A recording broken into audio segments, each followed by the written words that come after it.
Hi friends, இன்றைக்கி நாங்கள் பார்க்குறது வீட்டு தோட்டத்தில் விளையிற நாட்டு அன்னாசிக்கா. இந்த நாட்டு அன்னாசிக்கா வந்து 3 வகைப்படும். அதில் இப்போ 2 வகை இந்த வீடியோவில் இருக்குது பாருங்கள். இதில் வந்து பாருங்கள், சிவப்பு அன்னாசிக்கா, மற்றது ஒரு அன்னாசிக்கா நாட்டு அன்னாசிக்கா. அதில் ஒன்று பழுத்துருக்கு பாருங்கள். ஒரு அன்னாசிக்கா வந்து மரத்துலேயே செடியிலேயே பழுத்துருக்கு அன்னாசிக்கா. சரியான டேஸ்ட்டாக இருக்கும் இந்த அன்னாசிக்கா. வந்து வெட்டி உப்பு போட்டு சாப்பிட்டா நல்லா டேஸ்ட்டாக இருக்கும்.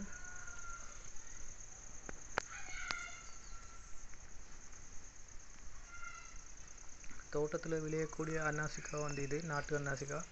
நல்லா வளரக்கூடியது, வந்து நல்லா பெருசாக வளரும் இந்த அன்னாசிக்கா. வந்து பாருங்கள் எப்படி இருக்குன்னு சொல்லி. வீடியோ பிடிச்சிருந்தா லைக் பண்ணுங்கள், சப்ஸ்கிரைப் பண்ணுங்கள்.